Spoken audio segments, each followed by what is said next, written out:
Was there tension in the air for the Black Stars looking at the type of preparation they had prior to getting to Cameroon for this particular opener? Was there so much tension in camp?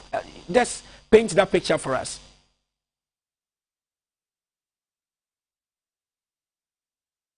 Hello, Tio. Yes, I can hear you. Yes, please come again with your question. Prior to the encounter, was there tension in the camp of the Black Stars? Were they under pressure to win at all cost?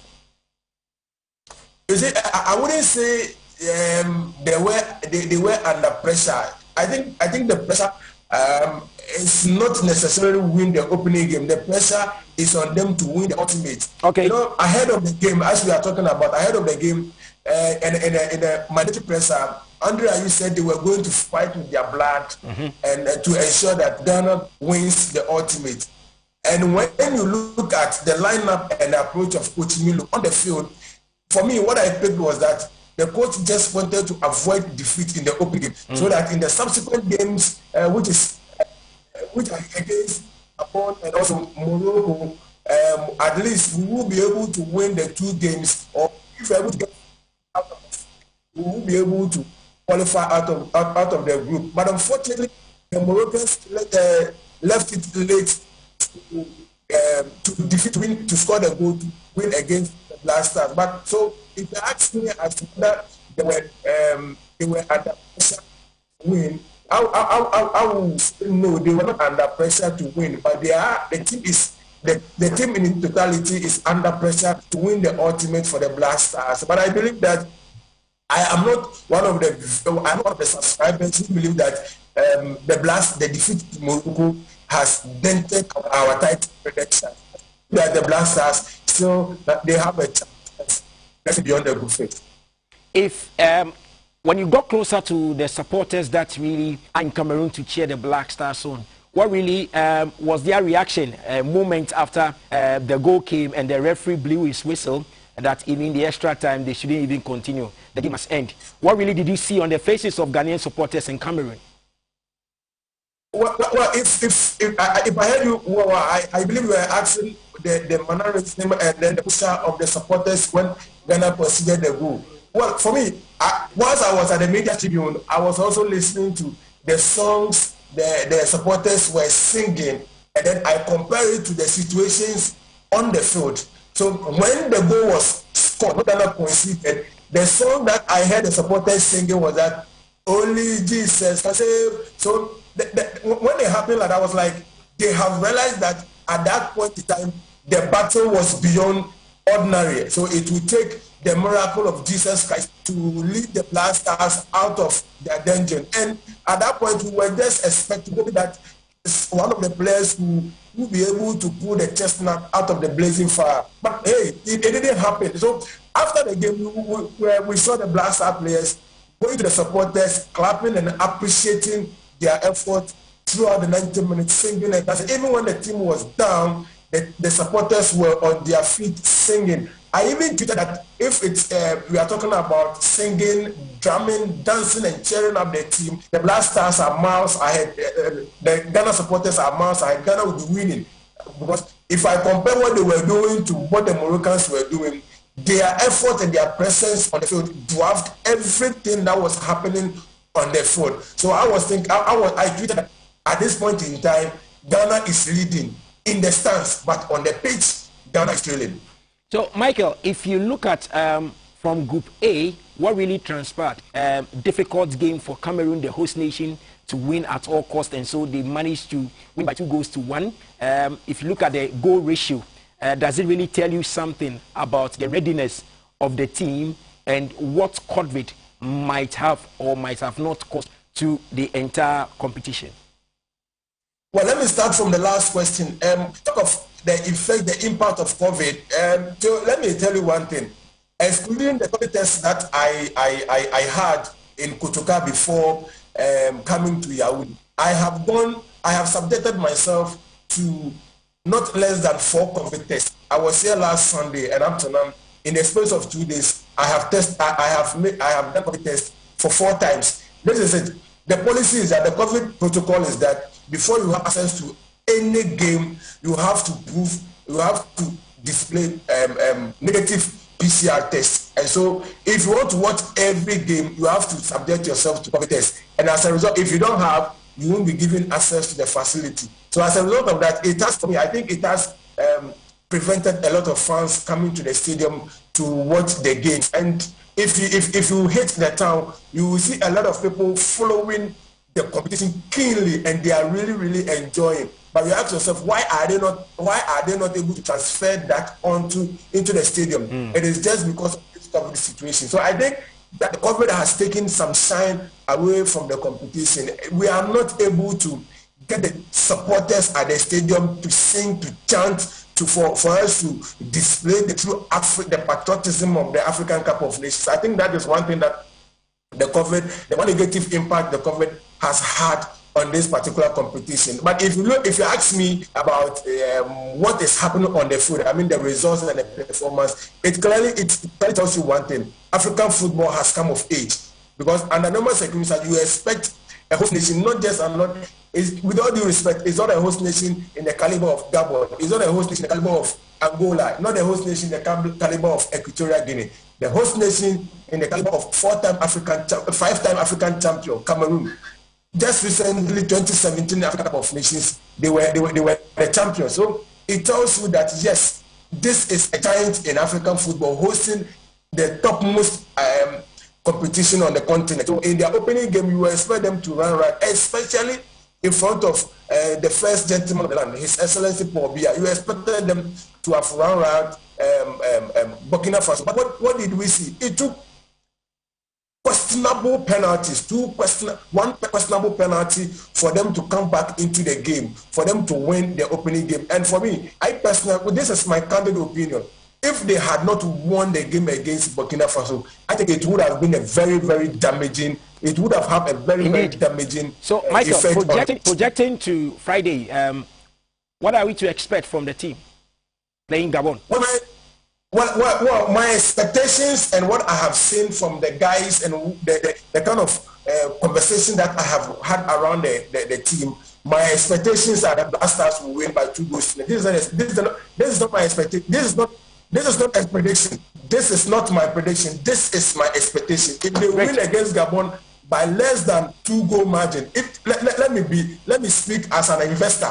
If they win against Gabon under 1.5, then I think that my expectations will be met. I believe that they will win against Gabon over 1.5. Thank you very much, Michael. I like your spirit. Thank you very much. Keep protecting yourself. Continue undergoing the COVID protocols, and then make sure that when the DD comes, give us more updates. We'll be getting closer to you again in the course of time. And again, when we get Henry Asante Chum, we'll also bring him to also find out exactly, because he is closer to the players than Michael Okuli. Other matches went on in the group that Ghana is in, and it got to do with Comoros Islands debutants coming in to come and play Gabon. At the end of the day, they managed to frustrate Gabonese for a while, but at the end, Gabon won by a goal to nil. Let's bring you a flashback.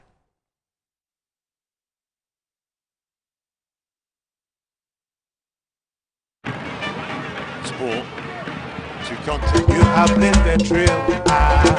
Are you good?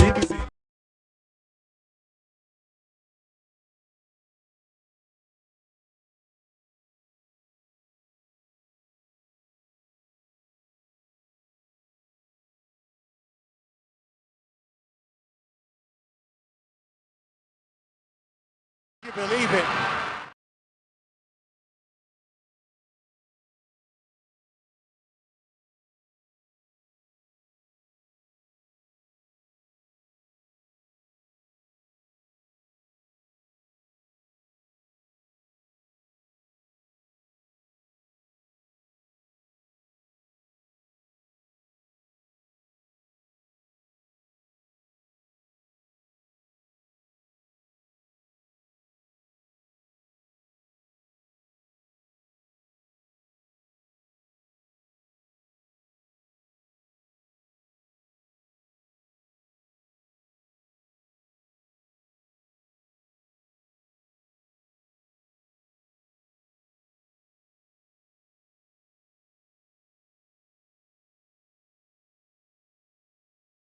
pick that first 3 points in their group, meaning that they are sure of finishing in the best 3 if they need be, and also there will be hope in the country, as the president told them that without bringing the trophy, they have to refund their monies. Let's go back and bring you that Group C clash, which involves the Black Stars, because at the end of the day, Gabon also picked their first win in the group, beating Comoros by a goal to 0.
Something is happening. 14 radio stations in the Western region have been identified to be breaching the exclusive rights by the Ghana Broadcasting Corporation to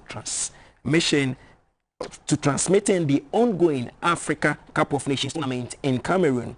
The acting Western Regional Director of GBC, Mr. Alfred Hughes, said a monitoring team has been instituted with support from the Western Regional Police Command to arrest persons who are illegally transmitting the tournament.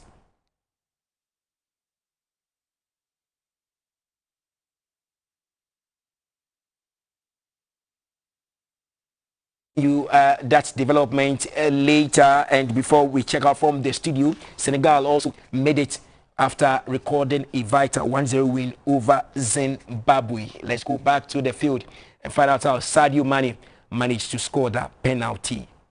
We deal with it.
Hey, mommy, I have on some new Jumewa. Oh, yes.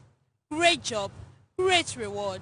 Do you know about 6 people lose their lives daily in road accidents and a lot of them are passengers? It is not my portion. Those people, their prayers are not strong. What would you do now if there is a road crash? I would just grab the seat and shout, Jesus! Do you feel good about yourself? Papa. Wow, she said you're for paying home. Papa driver. Tiaso. Mommy, are you sure you're not the devil? Make you not do Abonsamejuma. Stay alive. The Stay Alive campaign is brought to you by the National Road Safety Authority.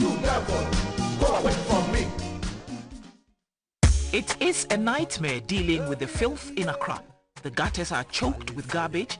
The streets are a jumble of filth. The beauty of the serene beaches is marred with human feces and plastics, as many defecate in the open. Residents are up in arms when the situation gets out of hand. Because of this, you can't even stand there for even a minute. As we speak here, if the mosquitoes even refuse to bleed on it. Partners in sanitation suggest alternative policy interventions. Landfilling is not the way forward. We are recommending treatment facilities. But in all of this, have we made gains in the sector? How can you have a people who have a lot of dignity and still practicing open defecation? The task facing Ghana to achieve SDG Goal 6 on clean water and sanitation for all is Herculean and riddled with equally complicated hurdles. Join us every Thursday on Wash Hour from 4:05 p.m. to 5 p.m. as we seek to put these issues and more in perspective. Watch a repeat on Fridays from 1 to 2 p.m. and on Sundays 9:30 p.m. to 10:30 p.m. It is our duty to keep our surroundings clean and free from disease.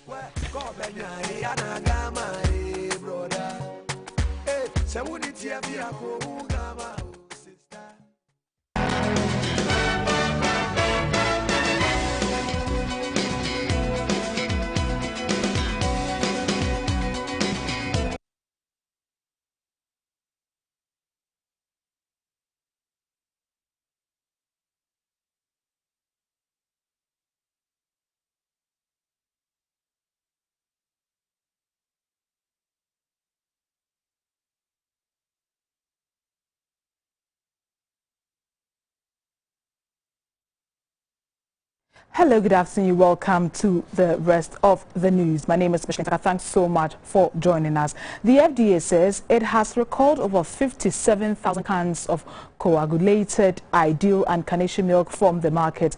This, according to the authority, follows a number of complaints from consumers that the content of ideal or carnation milk they buy are coagulated. That is, the liquid has turned into solid. FDA stated that it conducted microbial analysis on the coagulated samples and that there is no microbial contamination or leaching of dangerous chemicals from the inner lining of the can into the milk product. In the wake of consumers' complaint that milk produced by Nestle Ghana Limited has coagulated, although not expired, the Food and Drugs Authority has issued a statement to the effect that the product poses no health risk. But is that all that there is to this story? Chief Executive of Consumer Protection Agency, Mr. Kofi Kapito, is on hand to tell us what it means to consumers' interests. Hello, good afternoon, sir. Good afternoon. The FDA, after declaring the milk safe, asked consumers to send the already purchased product to the FDA or Leslie. Is that all there is to be? Well, I mean, as a regulator, I think we should applaud FDA for being on point, making sure that that milk that was affected, all the batches were identified, and they put up a recall that you can take it to Nestle or you can bring it to the FDA for an exchange.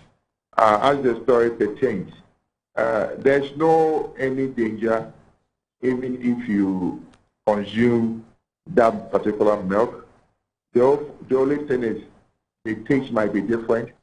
It might not feel the same way. I'll give you a simple example.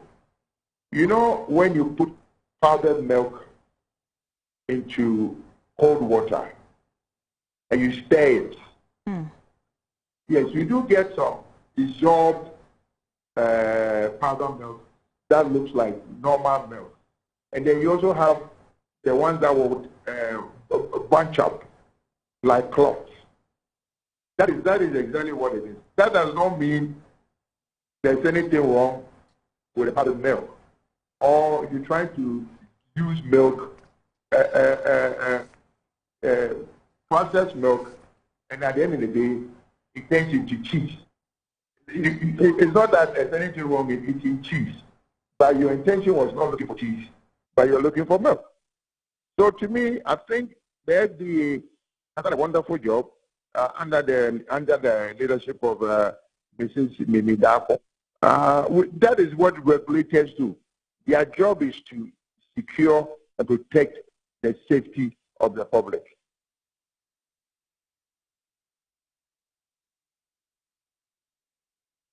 For consumers. Hello? With such cases, should there be any form of compensation to the consumers who have consumed or even bought such products? No, the fact that you consumed it, it will not have any adverse effect on you. The inconvenience, yes, I agree, maybe for you to go back, pay for transportation to Nestle. So Nestle can say if you bring maybe a can, they will give you 3, they will give you 4 in exchange. It's all part of compensation. Anyway, can you quickly give us some safety tips for consuming? Well, you see, the consumer has a responsibility. The fact that you go and something doesn't look good or doesn't look right, and because you look at your money and you go and buy something that will have an adverse effect on you, you can't blame anybody. That's why they say buyer beware. I mean, you should be able to know what you're buying. You should be able to see that the instructions on that label or whatever. You don't go to the market. You as a one, you don't go to the market and until the one has actually displayed nice tomato, and because you think you can't afford it, you go, you can left, and Amabuaji has displayed some rotten tomatoes and you buy.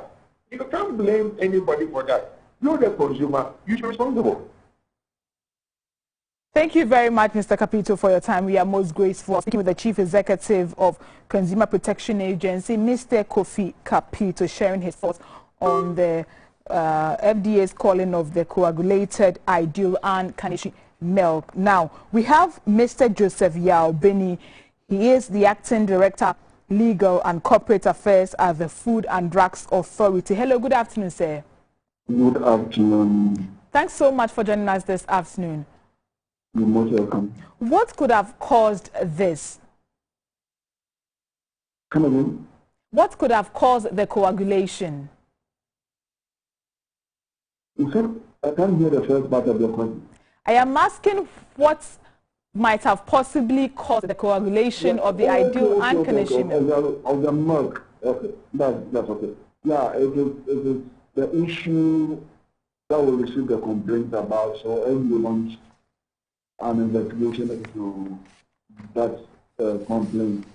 And to begin with, our main concern was the safety of the product, that it will not pose any danger to the consuming public. So we started off on that aspect with a full audit of the Muslim manufacturing premises. Our focus was to find out whether the product with the complaint was not posing any safety issues to our consuming public. So when we went in, we checked whether it was contaminated. And we realized from our laboratory that it was not contaminated. The product was not contaminated. We also realized that in terms of the inner lacquer that covers the container, the packaging material, there was no leakage from the lacquer into the product. So we were convinced that the product was safe. So now we're launching to find out what, like we said, was causing the coagulation of the product. And together with Nestle, it came out that the milk that we used, the skim milk that we used, there were about three different types that you can use. You have milk that has a low heat stability, one that has a medium heat stability, and one with a high heat stability. The processes through which used to produce the milk, the evaporated milk. They employ a level of heat that is a bit high. If you use any product that has no stability, it will affect the milk. It will affect your product. And that is what happens. They use milk that has a low stability. So very well. They apply those high levels of heat 2 weeks after you've done the production, they realized that it was coagulating. It was a type of milk that was used that created a problem. So if you ask what could have caused the coagulation, it is a type of milk that is used. Very well said. The resistance to eating was low. And the process of production applied a high level of heat. So the resultant is that when you keep it for a while, you see this coagulation happen. But I want to keep that from our checks and our analysis and investigation, the product is safe product. If the product is safe, why the recall then? The product is safe. Why the recall? Why the recall? What the real cause? Your line isn't keep I am asking, you are saying that it is safe for human consumption, and I'm asking if it is safe, then why the recall? Yes, sir. Okay, let me now you buy milk. Milk is supposed to flow when you are pouring it. This one is not flowing. So it is not what you asked for. So it is not what you ask for in terms of quality. But in terms of safety, when you talk about safety, you're saying that the product is not contaminated. It will not cause you any ill health issues because it is not contaminated. Laboratory evaluation proves that. But quality-wise, that is what you wanted. You want a milk that will show when you're pouring. And what you are getting is not that one. So that is the reason for the recall. Is there any reference code or contact number that consumers can refer to if they encounter such products on the market? Yes, in our statement, I don't have it off state, but in the press release, we have our contact numbers there. I think Nestle also put out their contact numbers. So you can't if you don't have the application, they can send it back to you. Very well, we'll be grateful. Consumers can have it, yes. Thank you very much, sir, for your time. Thank you very much, sir. We are most grateful. Yeah, but let me also emphasize that the process is ongoing. So if anybody has any issues, they can still contact us and we will work on it. Thank you very much, sir.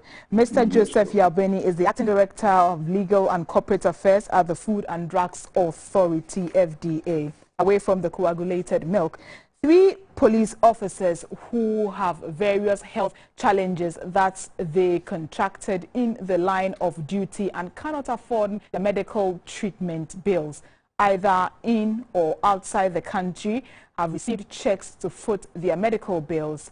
The development follows a 6.1 million Ghana Cedi Police Emergency Medical Intervention Fund launched by President Akufo-Addo in Accra on Tuesday, today, January 11, 2021. The president also unveiled a virtual outpatients department to cater for the health needs of the police across the country. This new OPD, which cost a modest sum of 180,000 cedis, will be dedicated to emergency cases only, in line with best practices. It will ensure a clear line of separation between emergency cases and routine OPD visits, thereby improving the quality of service delivery at the hospital. I'm particularly excited about the establishment of the Virtual Medical Center, the second project I'm commissioning today at this hospital. I'm delighted to launch the 6.1 million cedi Police Emergency Medical Intervention Fund, aimed at providing immediate financial assistance for the medical treatment of police officers who get injured in the line of duty. I've been assured the beneficiaries do not have to go through the usual bureaucratic and the associated delays which have in the past resulted in some cases in personnel losing their lives whilst awaiting treatment and the deterioration of medical conditions of some others. As we present the first 3 beneficiaries of the fund, Chief Inspector Victor Anako, Inspector Theresa Ohene, and Corporal Isaac Suman Opoku, with amounts covering the cost of medical treatment in Ghana and abroad, I'm hopeful that all police officers who require medical treatment will receive the best of care without recourse to the cost of treatment. The Vopsi Zipline Center at Walewale in the Northeast region has distributed over 60,000 doses of COVID-19 vaccines as part of efforts to stop the spread of COVID-19 pandemic in its 4 operational regions. The center has also delivered over 44,000 medical products, 600 blood products, and 61,000 doses of essential vaccines to 374 health facilities since its operation in 2019. This was disclosed by the community lead in charge of operations at the center, Dr. Simon Batamia Aseno, during a visit by GBC News to the center. Zipline Ghana officially commissioned the Vopsi Center, which is located at Kukwa near Walewale in the West Mamprusi municipality of the Northeast region in 2019. It is the 3rd largest distribution center in Ghana. The center supplies medical packages to health facilities in 4 regions, namely Northern, Northeast, Savannah, and Upper East. It reaches out to about 374 health facilities, of which 95% are in the rural and hard-to-reach areas. The Vopsi Distribution Center has the capacity to make up to 500 flights a day.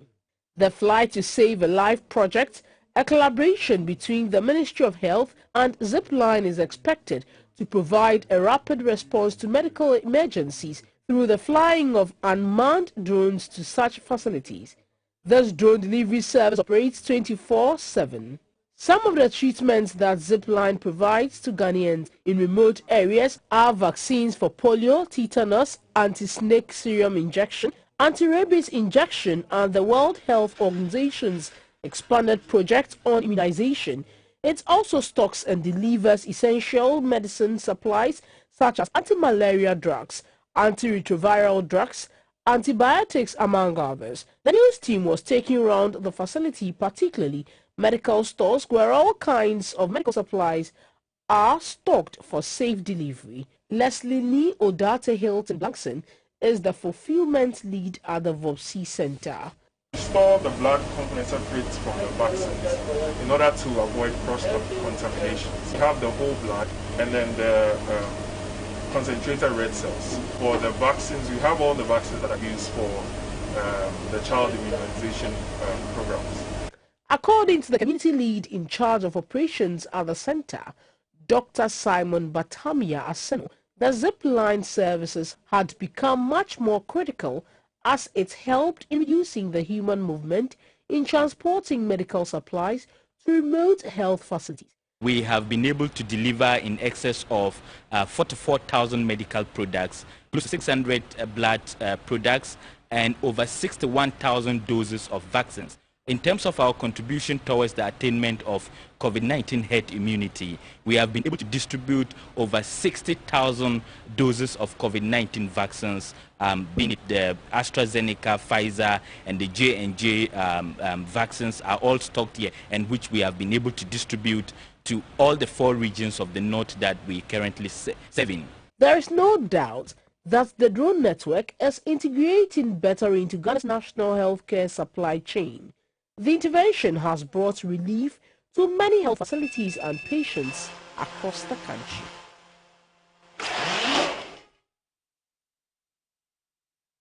Water shortages has hit parts of Cape Coast and its environs. The Ghana Water Company has attributed this to the low level of water at the intake points due to the dry season. Our correspondent Kofi Sechama Pobi has been speaking to residents in the municipality who say the situation is affecting activities, especially as schools reopen. He joins us on the line. Hello, good afternoon, Kofi. Yes, Good afternoon, Mitchell. How serious is this situation? Well, definitely, you know, water is an essential commodity. So if for 1 week, water is not flowing in people's taps, people are not getting their economic activity, then definitely there's a problem. So visiting some of the communities within the Cape Coast and this environment, we realized that people were using the what they call the Kupo vehicles to go and fetch water from that hand well. The people are using boreholes within neighboring where people have constructed it themselves. They are private boreholes. And you know, the Cape Coast is also the center of education. And yesterday was the reopening of the university for the tertiary institutions, while the second-cycle schools are also back to school. So if water has not been flowing for the past 1 week, it's a serious situation which is affecting economic activity and also academic work within the schools. Is this a usual occurrence or this is just peculiar? Well, when I spoke to some authorities, you know, people did not want their names to be mentioned, they indicated that indeed it was as a result of the Yuletide. So when it gets into Christmas, they make sure that they put more water for the people, because at the end of the day, they are celebrating Christmas and they do not want the shortage of the water. But definitely, you know, Ghana Water also have their own challenges with regard to logistics. When we even talk about guarantee operations, which have also affected the DMSO and the Chairman headway in a very serious manner. So some of these things have catapulted in, you know, not the people having water for a week. So Ghana Water has attributed this also to the dry season. What solutions have they also given? Well, according to Ghana Water Company, they believe that if something is not done drastically about, you know, the balancing activities, then we go back to what they call the power rationing of water. And then maybe soon the public will know their activities or their line of action when it comes to how they are going to ration the water, so that it will be the solution. I believe that the company, together with the Ministry of Sanitation and Water, will make sure that they do things very quick, urgently, because you know when there is no water, people are not having potable water. The kinds of diseases and other things that occur, you know, it's very unbearable. And then some of these things are also unpronounceable. So it is very important that you come out with a calendar for people to know that we are now going back to the power rationing era for them to solve the problem with later. Thank you very much, Kofi Sechiama Pobi. We are grateful. Residents of Boko and Kandinga in the Upper East region have been asked to uphold and maintain the peace that currently prevails in the region. The regional minister, Mr. Stephen Yakubu, says there can be no sustainable development without peace. He was speaking on GBC URA radio in Bolgatanga. Disturbances in some towns and communities in the Upper East region, including Boko and Kadinga, have over the years led to loss of lives and property. Speaking on GBC URA radio morning show in Bolgatanga, the regional minister, Mr. Stephen Yakubu, appealed to residents in the region to limit their discussions to core issues which are factual and not to resort to personal attacks and vilification of individuals and institutions. Mr. Yakubu said the quest for development for the region should therefore unite and not divide them. On security in the region, the minister stated that the Regional Police Command has taken delivery of 7 patrol vehicles to beef up security in Boko and reduce crime in the region. If the region is peaceful, then everybody, any other things can come on. And that is why I'm so serious about dealing with security in this.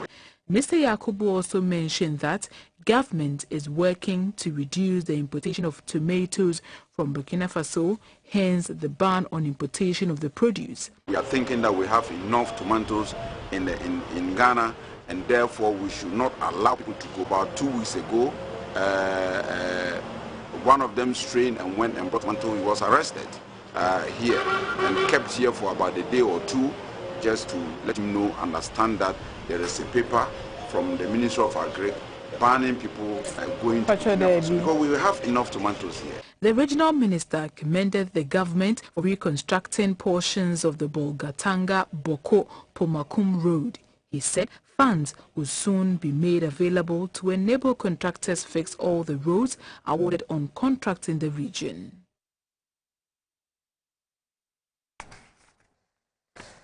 You're watching News Hour live on GBC News and News and Governance channel. At least 30 people have died in a car crash involving a Metro Mass bus and a Sprinter bus at Sehwiwioso in the Bibiani Ahwiaso Bekwai municipality of the Western North region. Reports say the Metro Mass was from Kumasi to Sehwiwioso, while the Sprinter was from Sehwiwioso to Kumasi. The Sprinter overtook another vehicle and in the process ran into the Metro Mass. We have on the line the Western North Regional Director of the National Road Safety, Mr. Victor Bilson, to give us an update on the accident. Hello, good afternoon, sir. Good afternoon, madam. We know 13 people perished. Has the number changed? Thank you very much. And so far, at the close of yesterday, we had the 13 fatalities and 20 injuries. But so far, we have not had any updates to that effect. So the number can stay same. Come again, I didn't hear that clearly, sir. Yes, after the close of yesterday, we had 13 fatalities. That is 8 males and 5 females. And 20 injuries. So far, we have not had any other updates, if any of the injured have been pronounced dead. So the figure stands with it, sir. Thank you very much. Are there any measures the National Road Safety has put in place to ensure safety in the region, as well as the Sprinter driver speeding issue? Yes, not quite long ago, we launched the Stay Alive campaign, which is a follow-up to the Arrive Alive campaign that we ran for about 2 years. And the major objective of the Stay Alive campaign was to imbibe road safety in the mindset of every road user. So we want everyone to take safety as a personal priority, where we decide to slow down where we really need to. We know that we are not supposed to drink and drive. We know we are not supposed to drive tired. So we do not wait for law enforcement before we do the needful, but we see safety as a personal priority, but not the mandate of an institution to keep us safe. And the second aspect of the Stay Alive campaign is looking at institutional compliance and responsibilities. So we look at the unapproved speed ramps on our roads. We look at the potholes, we look at the non-functioning of the street lights and the traffic lights. So we are putting all the forces together because we know that road safety comes with the road, it comes with the vehicle, and it comes with the human being itself. So we have to put all these elements together and ensure that no weak link is going to cause a crash like what we unfortunately witnessed yesterday. Very much. We are most grateful. Say, in another incident, a driver and a passenger have sustained varying degrees of injury after a Sprinter bus had a brake failure and ended up in a drain. The accident occurred this morning around 7:20 a.m. in front of the Ghana Broadcasting Corporation GBC in Accra. According to an eyewitness, the Sprinter bus with registration number GT625113 was from Osu direction, heading towards the Kwame Nkrumah Circle. The brakes failed while the driver was negotiating a curve. The driver tried to control the vehicle, but it veered off to the opposite side of the road and rested in a gutter. I was right here when the accident occurred. It was obviously due to brake failure. The driver and a passenger, the only people on board the car, have been hospitalized. Inspector Eyim Jesse from the Nima Police Divisional Command said Traffic lights on that stretch of the Ring Road Central are faulty and the road markings have also faded, making it difficult for road users to drive at night. Road traffic accidents remain a major public health and development challenge in Ghana. They are among the top 10 causes of deaths, draining 2.54% of the nation's gross domestic product annually. Some recent reports from the Motor Traffic and Transport Department, MTTD, suggest that over 2,000 road accident deaths and 11,659 injuries were recorded between January and September 2021. You're watching NewsHour, time to make way for business.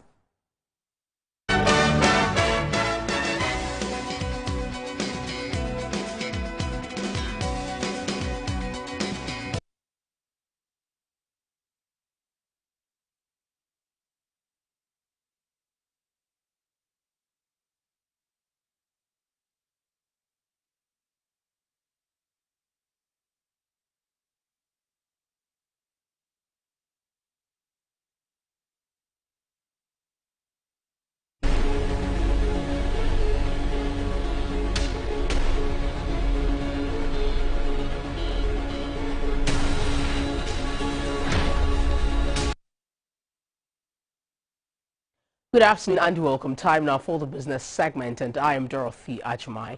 The Bank of Ghana on Tuesday morning held its first multiple price foreign exchange forward auction for this year, targeting to sell a total of $75 million.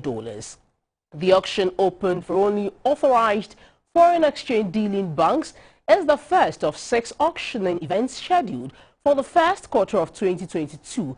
The bank is yet to publish the results from its latest auction to help appreciate the level of subscription.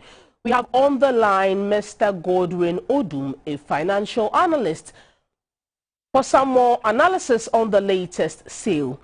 Thank you for joining us, sir. Yes, thank you for watching your channel.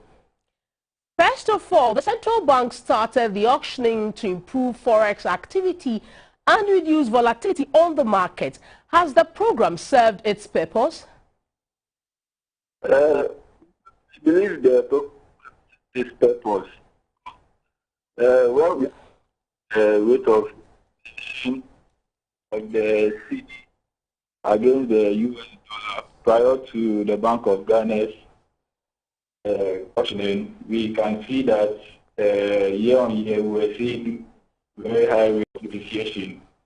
We can talk about a depreciation of 9% that we're experiencing within 2015, 2016, and even 2014. We're usually seeing high figures for depreciation. Okay. But the Bank of Ghana started its auctioning in 2019, and since then we've seen an improved rate of depreciation. Even in 2019, before they started the auctioning, we had already experienced a 9% rate of depreciation against the US dollar. Okay. But we saw a subdued rate of depreciation where we got an extra 3% of depreciation. When we look at even 2020, we can see that we recorded the best rate of depreciation of the CD against the dollar. Sure. And this performance would have even continued in 2021. Yeah. The first half of it saw the CD appreciating against the dollar. But you know, the second half of the year took a turn. Yeah. Yes, the table turned. So for me personally, I believe the forex auction has been a good program. Okay. And then can help with the volatility of the Ghana cedi. So, Mr. Odum, is the $75 million enough to help steady the city's performance against the greenback? Is it enough? Okay, so we can see that if adjusted their guidelines this time around, usually with their auctioning, they go in for $40 million. But we are now seeing a 2 auction where they are coming in for $75 million. And we are looking at the whole quarter raising about $450 million.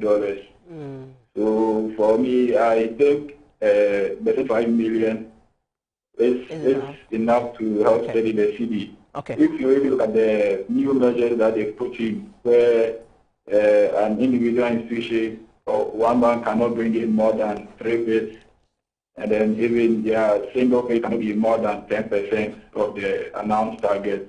Okay. And also their accumulating 3 bits cannot be more than 20% of the announced target. So I think these measures will help make the 75 auction enough to help with the CD and the Before I let you go, how will this impact on the drive by the government to put the economy back on the path of recovery, despite the headwinds from Omicron? I believe this will put a lot of confidence in investors and businessmen, because they work a lot with the U.S. dollar, and they require a lot of it for their import businesses and all that.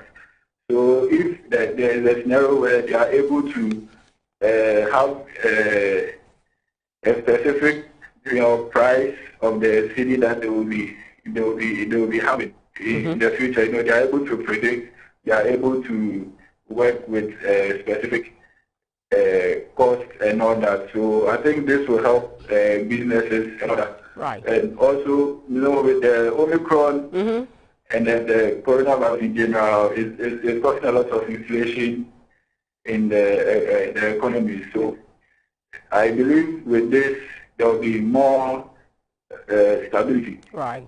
In terms of how much they are able to put into their businesses, and then they are confident that they will not lose value in a short term, but they are able to see their businesses and then their investments grow stronger. That will be all for now, sir. Thank you so much. We've just been talking to a financial analyst, Mr. Gordon Odum, on the latest sale of $75 million. An auction opened for only authorized foreign exchange dealing banks, and this is the first of 6 auctioning events scheduled for the first quarter of 2022. Away from that story, the Social Security and National Insurance Trust, SNIT, has set the overall 2022 indexation at 10%. In a media briefing in Accra, the chief executive of SNIT, Dr. Ofori-Tenkrine, said that 10% overall indexation is composed of a 9.68% flat rate to be received by every pensioner, with the remaining 0.32% shared equally amongst all pensioners at a flat rate of 3.44 cedis. The new indexation takes effect in January this year. Everybody gets 3.44 Ghana cedis in addition to their 9.68%. And so when you do that, the effect of that is that the people on the low end of the pension receipts, their effective increase becomes more than the 10%. Right? And as he said, the one at the lowest end gets 10.83%. And then the person earning 140-something thousand, if you add 3 cedis, 44 pesos to the person, it disappears in the decimal points.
of the cedi and price of some commodities. We have more news coming up. Please stay.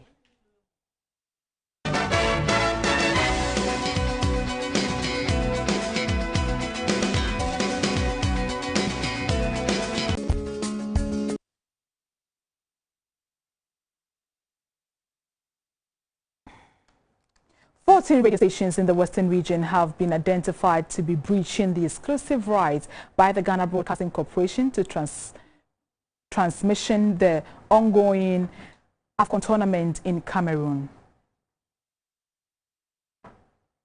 We have 14.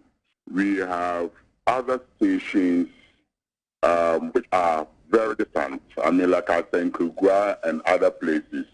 So I believe that, and I trust that there are other several stations beyond the Takoradi metropolis who are also illegally, without authorization, airing the what GB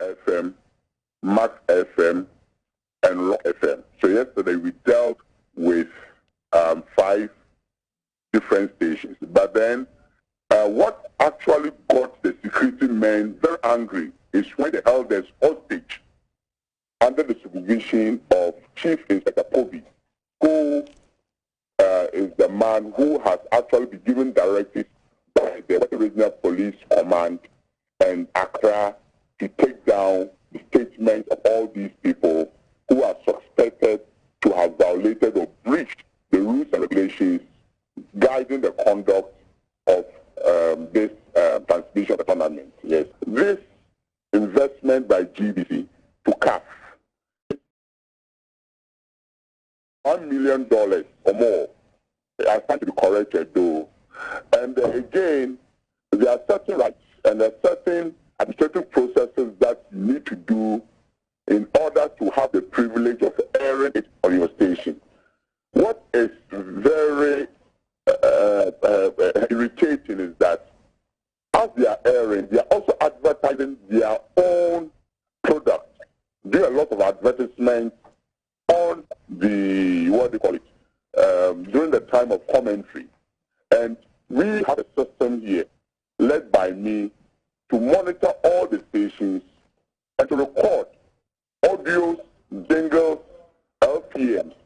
So we have incontrovertible evidence to the point that this, and any time we went to every station we actually play part of that commentary audio to them.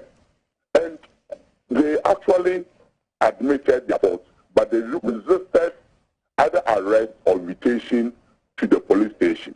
I have the audio here, and we have kept it exclusively, and we've also copied it to the CID to continue with the investigation which is being carried. That's all in this packet. Thanks so much for joining us for News Hour. Good afternoon.